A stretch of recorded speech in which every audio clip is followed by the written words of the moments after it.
This is Lecture 99 in the ABCs of Communism series that supports Volume 7, forthcoming on Communism in Europe. Our subject this morning in Lecture 99 is the Neolithic Revolution and the road to Iberia. In the 8th millennium BP, Andalusia witnessed the arrival of the North African tribal agriculturalists. Now, they merged with populations that were experimenting with plant and animal domestication while subsisting on broad-spectrum wild resource hunting and gathering. But their route of getting there has been, as we saw in previous lectures, been coming across the southern coast of the northern Mediterranean, all the way from Cyprus and the islands out there to now they've reached the Spain. Now there they encountered these people whose diet was heavy on wild and then horticultural domesticated olives. The new breed made a variety of Almagra style potteries, and this Neolithic revolution of tribal agriculturalists spread into Portugal, evolving into simple chiefdoms, and by 6800 BP, the ATC stage and its advanced theocratic chiefdoms had emerged with its dolmen tombs. Now, by 8700 BP, the Cardium pottery Mediterranean Neolithic, abbreviated in the literature as CPMN, culture, was extant in eastern Iberia and as far west as Portugal. Now, the CPMN clearly defines the Neolithic revolution along the eastern Mediterranean coast from Catalonia to Valencia, the Ebro Valley, and the Balearic Islands. And it took millennia for the interior and the northern coastal areas to be occupied by tribal and simple chiefdom agriculture, and eventually the ATC stage emerged in the north and interior, where it's defined by megaliths of the ATC religion. And when I was writing this, it reminded me that this is an area that I'm personally familiar with. In April 1961, I went on an intelligence mission to Spain and started across the border on the Spanish-French border, drove directly along the Riviera, and drove directly to Barcelona, which is the capital of Catalonia. And after a few days there, I went on to Valencia. And from Valencia, the time came when I had to drive north to Madrid. And then went on my return trip after I got done with my work in Madrid. Franco was still dictator at that time. I drove back to Barcelona and then crossed the border and going along the French Riviera back to Italy, where I was stationed. But at any rate, so I kind of know this particular area and have a lot of recollections of adventures in that particular time period. Shortly thereafter, I had to go on another mission to London. I was gone for a month in the June of 1961. That's another story which I tell in Volume 1 of my autobiographical series, Idaho Smith's Search for the Foundation.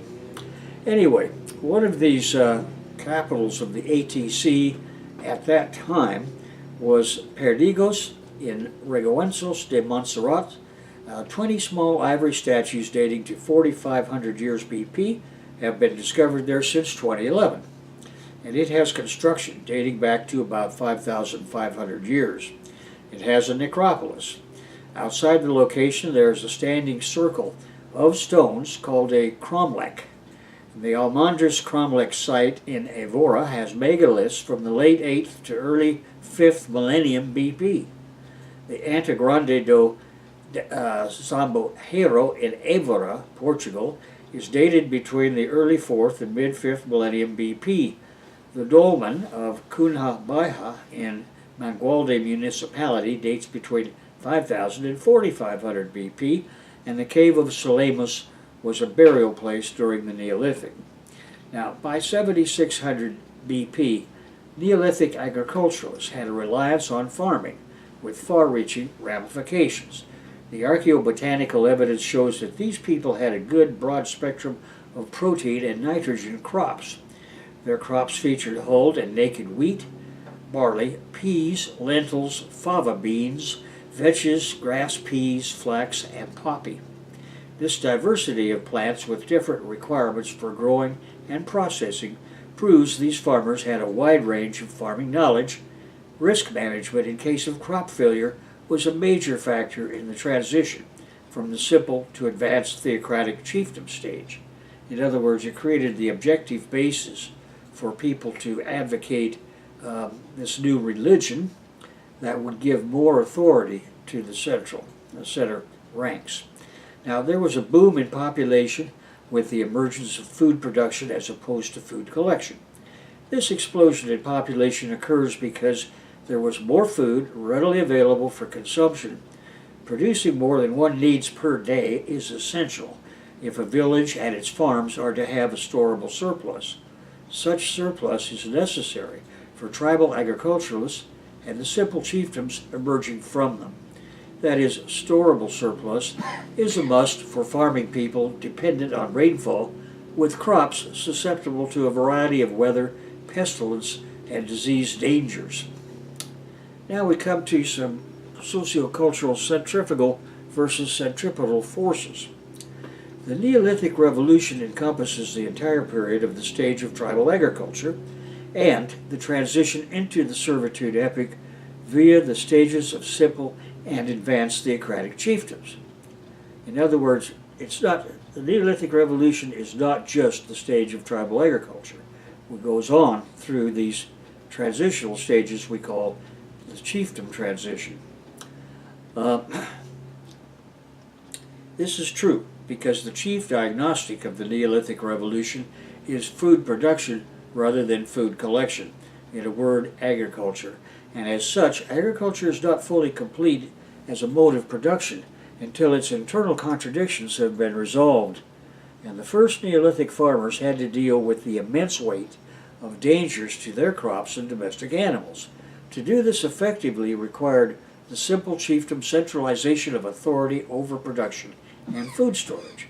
For the simple chiefdoms to resolve the need for on-hand surpluses while retaining the egalitarianism of primitive communism was not a simple task. In fact, it was an impossible task without the advent of a unifying religion. In other words, the move into the stage of advanced and theocratic chiefdoms had to be made. This meant the creation of a specialist rank of priests and priestesses and the professionalization of labor to create the necessities of life for the rank of farmers, along with concomitant irrigation technology. Then all that remained to be done was for ranks to become true classes with title deed to property. Accordingly, we shall see that population increases and decreases with the spread of agriculture and the subsequent emergence of new forms of social organization. The modes of production are changing, and not simply because of advances in the component of technology. The advent of simple chiefdoms among the tribal agriculturalists was followed quickly by attempts to regulate the social organizational component to correspond to the exigencies of the primitive agricultural system. We see this in the way archaeological cultures responded as populations increased. At first, the agriculturalists spread over large areas as their populations expanded. Reflecting this was population growth. More food on hand feeds more persons, and new territory is opened for farming. Then we see cultural diversity set in as fragmentation of cultural unity because the chieftain people of the Middle Neolithic have successfully tackled the tasks of supplying daily needs and the necessary storable surplus. Population increase was replaced by population numerical stability as family farms produce less per person. It was not necessary to produce more than what was necessary per farming unit, and that extra amount needed to send to the center for storage. Thus, the population expansion and leveling of the early Neolithic settlements from 7,700 and 1,000 years later to 6,700 BP in East Iberia. To secure the permanence of agricultural society, we know that the chiefs and their consigliori require more authority. To get this, they have only one component of culture to go to, and that is the superstructure of ideology. An ideology must arise that clearly requires the giving of such authority among peoples who have not yet evolved the state apparatus. That is the role of the ATC religions worldwide, and Iberia is no exception. The development of social ranking and its concomitant inequality is seen in shifts in settlement patterns and in an increase in overall population numbers, as proven by the geographical distribution of ceramic styles. Regional and local ceramic variability reflects the way an ATC responded to a specific environment and its economic opportunities. Therefore, archaeologically, we can define an ATC and its internal developments by tracing diagnostic ceramic styles. Pottery decoration is also one archaeological way to trace social relationships. We could use two different decorative aspects. One is a motif-based approach, another is the technique-based approach. Consequently, one group of researchers obtained 42 styles using one or both approaches to define social units, dated sites, and their layers in Iberia south to the Ebro River. The Romans named the river the Iber, and the Iberian Peninsula people were named after the river. The lower Ebro region, starting at 7500 BP, features population increases maximizing 7,250 BP. After this, two important population decreases occur, one between 7,100 and 7,000, another between 6,900 and 6,800, and they define its decline and end. After this, the focus of socio-cultural evolution is elsewhere. In the east of Iberia, a population boom coinciding with the emergent Neolithic was followed by a rapid decline by the end of the 8th or the beginning of the 7th millennium BP. This same pattern covered all of Iberia. During the early Neolithic, diagnostic items of material culture are found over large areas. It is reflected in extensive archaeological cultures. This cultural area then fragmented into new archaeological cultures with two styles: the cardial and epicardial styles, characterized by the use of impression and incisions over the same pot, and three lesser styles called bokike, slab and drag, color, red pigments used in different ways, and peinada, the technique of brushing the pot surfaces. Now, these minority styles help us to understand the fragmentation of the cultural area. From 7600 to 7300 BP, there is an expanding phase of the cardial culture area along the coast. The Iberian east and southeast remain empty. The occupation of northern Catalonia and the lower Ebro begins during the century of 7500 to 7400 BP, and the first evidence in Duero Ebro is from the century 7400 to 7300. Being coastal regions, they highlight the role of maritime contact in the spread of cardial styles along Mediterranean Iberia. If the spread of Neolithic to inner Iberia started from coastal sites, why didn't it include cardial styles? The Ebro Valley is a natural corridor to inner parts of Iberia and ends on the Mediterranean coast. During the century 7500 to 7400, cardial styles are represented in all coastal and inland regions. Epicardial is present in a few sites close together with cardial styles, and in the lower Ebro we have one site, and it contains neither cardial nor epicardial styles. So in the century 7400 to 7300, older sites with cardial styles located at the upper Ebro and inland regions disappeared, and new sites are found that contain only the epicardial style.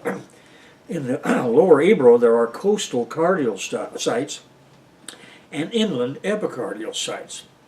Now, in the 2 centuries from 7300 to 7100 BP, this stability period was characterized in the lower Ebro region when cardial and epicardial styles developed separately in coastal and inland regions. In this period, we observe that epicardial tends to expand over cardial regions, and old cardial styles remain only in areas occupied from the very beginning. For whatever reason, it appears that the dynamic areas of inner Iberia prevailed over stagnation along the coast. and more geographically limited styles emerge. Then from 7100 to the end. This third period features the regions of Nile Cape south to the Upper Ebro and north to the Duero Ebro becoming distinct. The cardial style was restricted to North Catalonia and the Central Pyrenees, and the epicardial less so. Boquique subtraditions are restricted to the northern regions, while the color subtradition is mainly in the southern inland regions, and the peinada occurs in the southern coastal regions. Thus ends the early Neolithic. The socio-cultural evolution of these tribal agriculturalists was due to the simple chiefdom solution being accepted here and there. New agricultural practices had an expansive effect over small communities located at valley bottoms, while other higher elevation communities specialized appropriately. A resulting imbalance between soil erosion and accumulation left some areas unsuitable for long-term farming. What strategy could mitigate environmental degradation?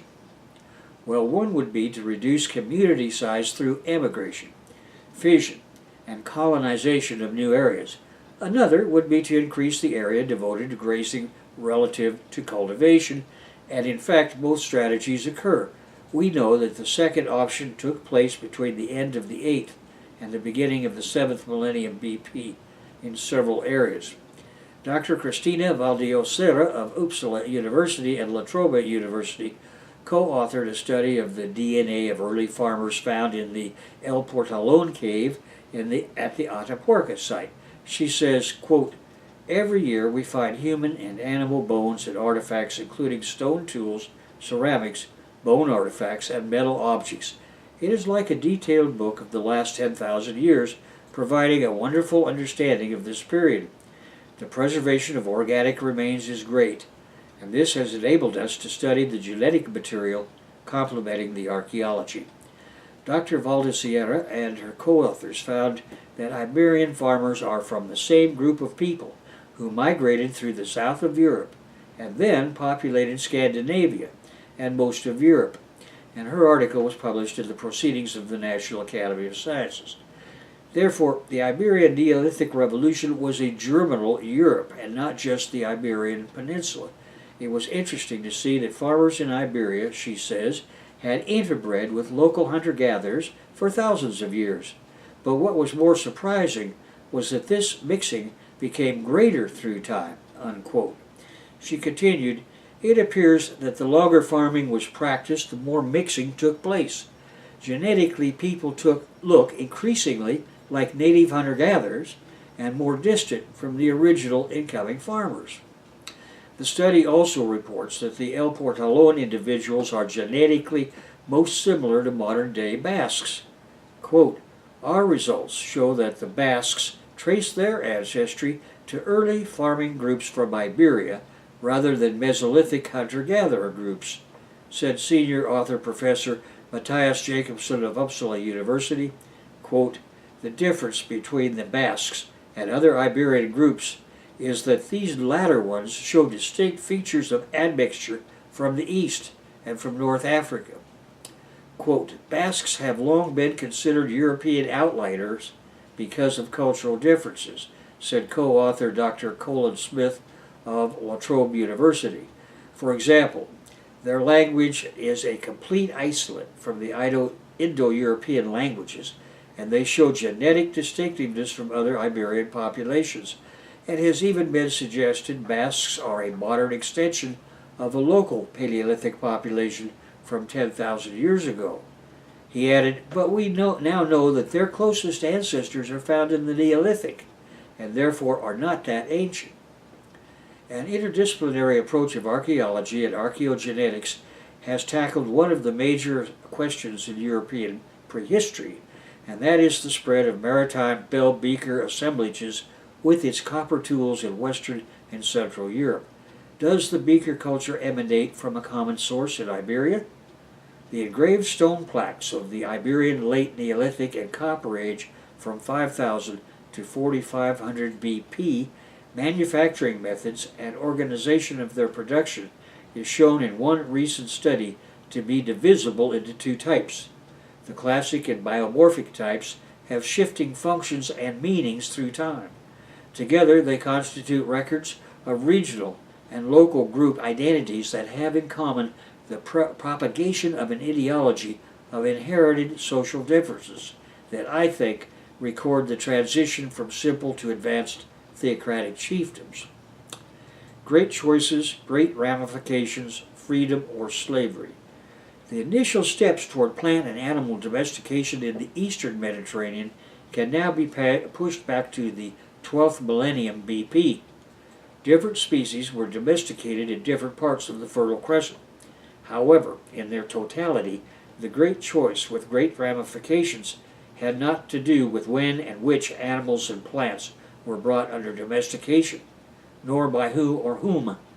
The roads to freedom and slavery departed from one another first for the European populations somewhere in contemporary Syria and Turkey. The masses that chose the road to freedom went north from the headwaters of the Tigris and Euphrates. Those that chose the road south into the ovens of Iraq were choosing the road to slavery. Some of each of the choosing groups sensed the danger or opportunity, depending on how you look at it, of increasing rank privilege inherent in the road to increasing professional specialization necessary to any move into the desert. Those that wanted to maintain the primitive communist way of life, if modified somewhat by the exigencies of tribal agriculture, said no way to moving into the desert. Instead, they chose the route of seafaring along the coast of the northern Mediterranean Sea. Those that wanted to increase rank privilege said, let's give it a shot. Let us move south on the great rivers and build our settlements there. Professional specialization of the tasks of irrigation, agriculture will do the job, and the deserts will protect us from marauders. Accordingly, archaeological evidence proves that the expansion of domesticates and agricultural economies across the Mediterranean was accomplished in several waves of seafaring colonists who established coastal farming enclaves around the Mediterranean basin. The freedom choosers encountered local peoples from the get-go. These encountered indigenous populations, adopted the interlopers' domesticates and domestic technologies, offering their own local endemic domestic species. On the islands of the Mediterranean Sea, there soon was a complete replacement of endemic island fossils by the imported mainland fauna.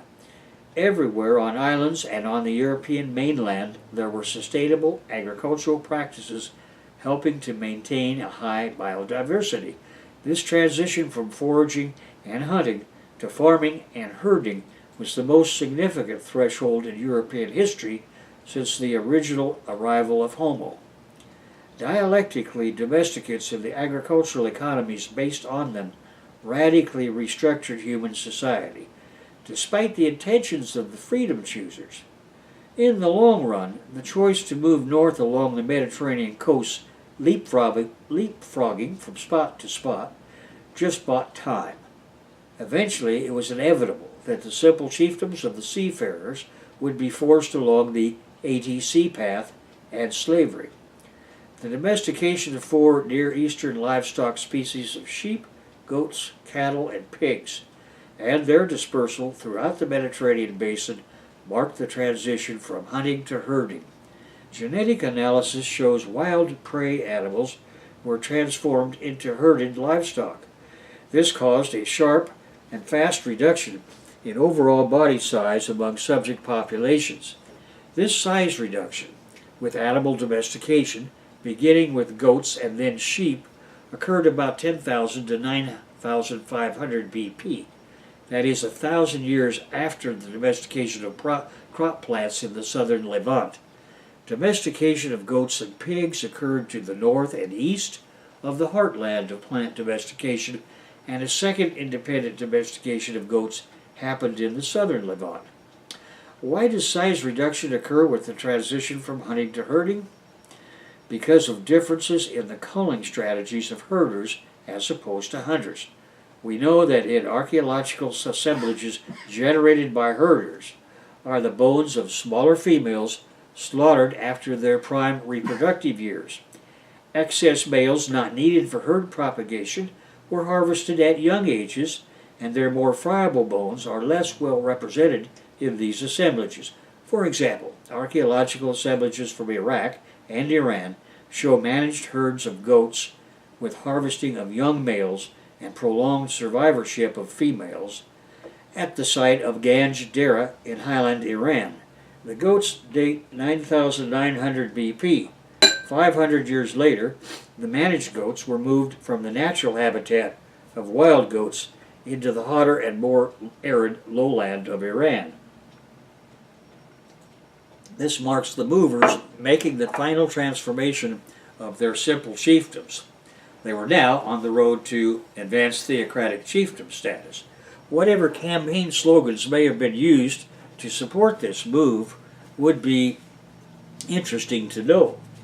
Nevertheless, they are irrelevant to the cui bono of a given society moving into more adverse environs as opposed to ones that are more favorable. In other words, the upper ranks of theocrats stood to gain from the increasing professional specialization of the entire agricultural economy. Anyway, before Ganj Dareh, sheep bone assemblages from northeastern Iraq and southeastern Anatolia, dating 12,000 BP, reflect early attempts at manipulating herd demographics to maximize returns. These show that an exclusive focus on 2 to 3 year old males. Now this is older than expected with herd management, but younger than expected with hunting.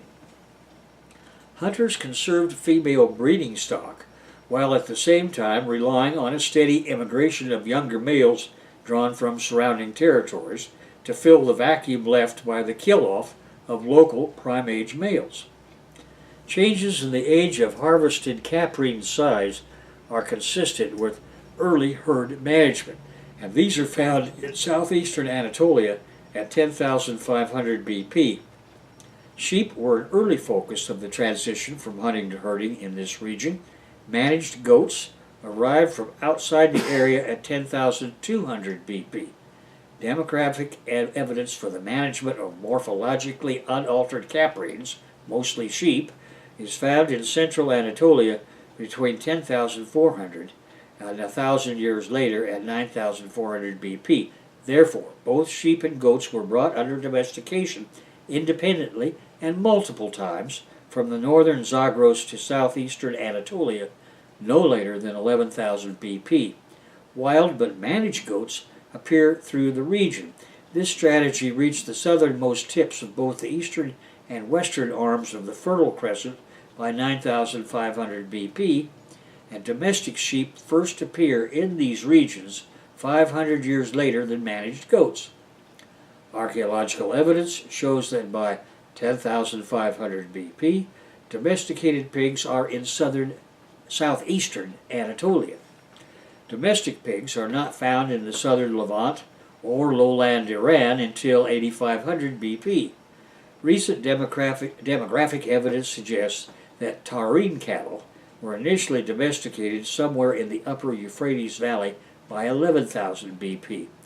Animal domestication in the Near East arose in a period of prolonged human interaction with the ancestors of core livestock species. Over time, hunting strategies aimed at maximizing local availability of wild ungulates developed into active management, with all 4 major livestock species coming under management from 11,000 to 10,000 BP. Even species like gazelle, behaviorally unsuited to domestication, were auditioned for management in the southern and northern Levant. Responses to domestication, such as changes in horns in bovids and tooth size in pigs, are evident in these 4 livestock species by 9,500 BP. Evidence for plant domestication shows its origin in multiple locations over a prolonged period of human manipulation of wild and then horticultural cultivated plant species. This resulted in the development of domesticated crops. This period of intensified plant management begins before 12,000 BP. Morphological markers of crop domestication, such as non-shattering seed heads in cereals, are well established by 10,500 BP, and agricultural economics reliant on a mix of domesticated crops and livestock was established in the Levant by 9,500 BP. A westward spread of the Neolithic to the Iberian Peninsula was driven by agricultural fueled population growth. Along the way, these people encountered indigenous Mesolithic peoples undergoing autochthonous domestication of crops and livestock. There is one excellent proof of this in the presence of wild oats, barley, and lentils in the Upper Paleolithic and Mesolithic levels at Frankthi Cave on the eastern coast of Greece. It is only necessary to have one archetype of this quality to establish the veracity of the process. Fully domesticated barley and lentils in later Neolithic levels is evidence for the local crop domestication. Legumes recovered from Mesolithic cave deposits in southern France are evidence of incipient cultivation that must have led to domestication of local wild plants. Evidence for indigenous animal domestication based on the identification of wild sheep in Pleistocene-age deposits in southern France and the presence of domestic sheep and goat remains in Mesolithic contexts in France and Spain are there. Now, domesticated pig and cattle remains in Mesolithic pre-8000 BP levels from sites in southern Spain is evidence for the local domestication of these species. For domestic wheat, barley, and pulses, the Near East is the source. Now, taking a closer look at the Cypriot archetype. Sites excavated on Cyprus dating 10,500 BP document the arrival of early pioneers originating in the northern Levant, traveling the 35 miles to Cyprus by boat. Now, these colonists transported sheep, goat, cattle, and pigs. Early colonists also imported captive fallow deer and fox, none truly domesticated or endemic to Cyprus, indicating game stalking and herd management. Livestock species osteology is consistent with human management. Deep wells constructed at one of these early sites yielded abundant evidence of domesticated einkorn and emmer wheat and lentils. None of these is native to Cyprus. Domestic barley in the wild is endemic to the island. Other introduced plants include pistachios and flax, as well as figs, domesticated in the Levant by this time. Therefore, the initial Neolithic package from the Fertile Crescent to Cyprus involved the transplant of all aspects of daily life by seafaring colonists seeking a fresh start in a new land. As such, the colonization of Cyprus is an archetype for the diffusion of the Neolithic across the Mediterranean basin. Now, the Aegean Neolithic. Around the Aegean Sea there was a relative decline in late Mesolithic type of settlements. This is combined with the appearance of Neolithic villages with their plant and animal domesticates, pottery, and ground and polished stone tools. The suddenness of the newcomers' arrival occurred because we are looking at seafaring pioneers leapfrogging from one coastal locale to another. Having found favorable environments in coastal Greece and on various Aegean islands, the natural fissioning of kin groups propelled this movement. On to Italy. As we have seen, the indigenous people of the Italian Paleolithic evolved through their own Mesolithic, experimenting with horticulture. Then Neolithic seafaring colonists arrived on the Italian coasts, leapfrogging along the Mediterranean by 8000 BP. They were establishing farming villages with the full complement of southwest Asian plants and animals on the coast. Now this included Italy's boot heel. Encountered Italians intermarried with them, and the resulting joint Neolithic took another 200 years to reach Trieste, as local peoples jumped at the chance to do the same thing. And then on to France. Exactly the same thing happened in southern France, as leapfrogging seafarers from Italy arrived there by 7700 BP. Recent excavations of pottery, domestic sheep, einkorn, and emmer wheat on a French coast of beachhead colony proves this arrival. Sheep from French and higher elevation sites are native chamois, rupicapra, and European ibex, proving the readiness of these people to accept the interlopers' domesticated sheep and other animals and plants. In southern France, there was a focus on domestic livestock at the early coastal pioneering sites. It took time for this Neolithic mode of production to spread inland, where hunting and gathering lasted another 200 years as a major part of the mode of production. However, nothing could long stand against the blending of the incoming Neolithic with the Mesolithic traditions after initial colonization. And then on to Spain. Similarly, Rowley-Conway's study of pig and cattle size in southern Spain's Mesolithic sites proves that this reduction was due to climatic shifts affecting entire regimes of native animals. Then the Neolithic farmer interlopers arrived on the Spanish coast. Local Mesolithic people adopted their pigs and cattle, offering native breeding stock at a steady and quite rapid pace, appearing first on the eastern and southern coasts of Spain in the century 7700 to 7600 BP. Professor Zilhau has demonstrated that the late Mesolithic of the Iberian Peninsula was a period of population decline and relocation until Neolithic farmers arrived. When they did, they built coastal enclaves with fully formed agricultural, pastoral economic systems. Suddenly one summer, there appeared on the Iberian Peninsula coastal enclaves where incoming people occupied the limestone-based soil abandoned by earlier Mesolithic peoples.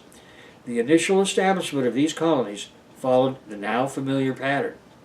In Portugal, these farming enclaves quickly spread to all the favorable coastal locales around the periphery of the Iberian Peninsula, around the Atlantic coast of Portugal in the century 7400 to 7300 BP. The Lisbon-born Santo Cave stratigraphy and Middle Neolithic radiocarbon dating of 5800 BP proves that these seafaring leapfroggers arrived on this part of the Iberian coast at least 2 centuries earlier. This is about the time we would expect for the French coastal seafaring colonists to have fissioned across the Spanish and Portuguese Mediterranean coasts, with their full complement of advanced Neolithic domesticates and technology. Zilhau's work in Portugal proves that indigenous Mesolithic people continued their intensive exploitation of estuary resources, and that this persisted for several hundred years after the establishment of these farming enclaves. The subsequent spread of simple chiefdom agricultural economies proceeded as usual, that is, through colonist expansion, interbreeding with the local people encountered, and the concomitant osmotic adoption of the Neolithic mode of production. And there is genetic confirmation. The archaeology is clear-cut in and of itself. Nevertheless, it is important to seal this presentation with an additional and separate line of investigation and explanation, since it is available.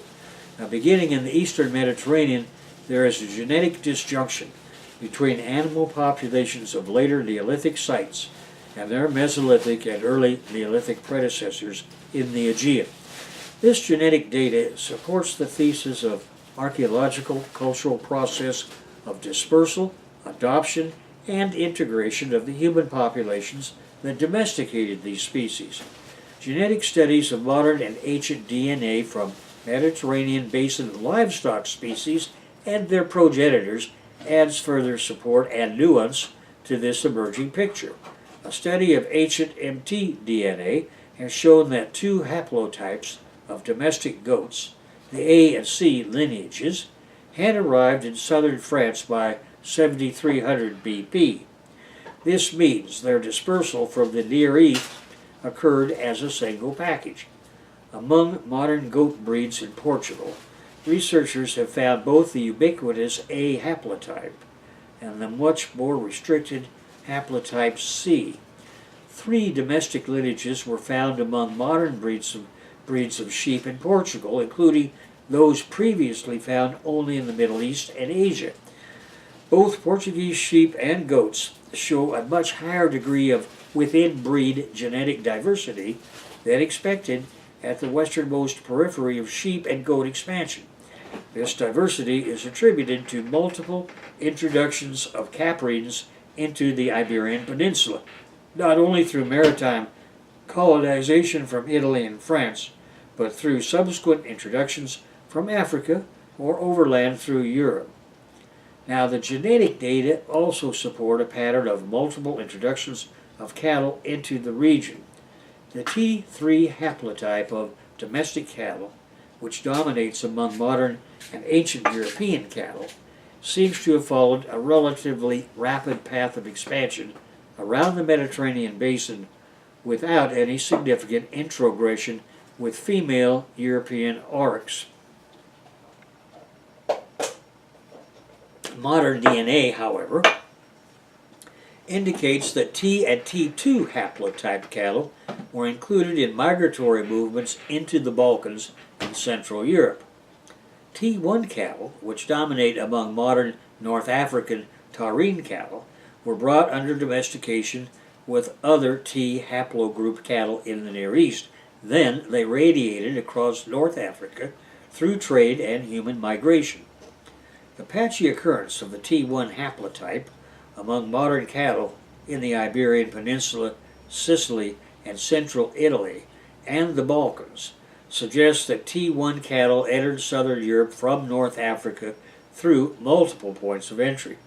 It is also possible that T1 cattle traveled overland across the Dardanelles into Eastern Europe. The high diversity T haplogroup taurine cattle found among modern Tuscan cattle has been linked to a post-Neolithic migration of Etruscans. Based on both historical evidence and modern human genetic data, these Etruscans are believed to have been of Eastern Mediterranean origin. Pigs tell a different story.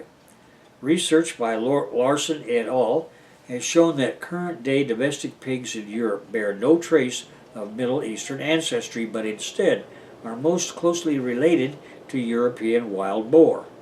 Subsequent analysis by the same team of mtDNA extracted from archaeological remains has found convincing evidence for the dispersal of Near Eastern pigs into and across Europe between 7500 and 5000 BP.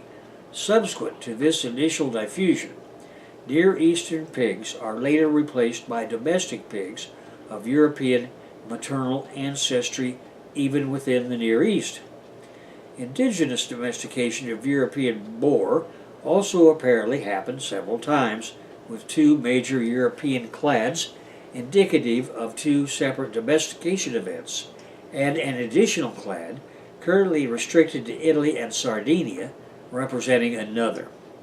Neolithic colonists taking 2,000 years to move from Cyprus to the Aegean, another 500 to reach Italy, and then only 500 to 600 years to travel the much greater distance from Italy to the Atlantic. Moreover, rather than entirely replacing or engulfing indigenous foraging populations, these colonists seem to have been restricted to scattered coastal farming enclaves established across the Mediterranean basin.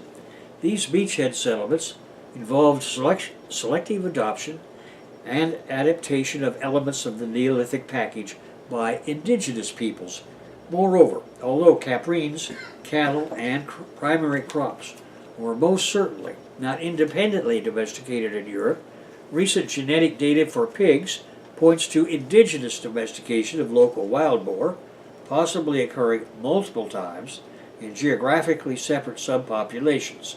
Genetic studies of rye and oats also indicates that the modern varieties of these major crop plants have a European and not Near Eastern ancestry, so future interpretive frameworks will have to take a more integrated approach which recognizes colonization, diffusion, and independent domestication as all playing a role in Neolithic expansion across the Mediterranean. And that brings us to a conclusion of this lecture on the Neolithic Revolution and the road to Iberia. And in the next lecture we're going to pursue the evolution of the chiefdoms in Iberia into kingdoms.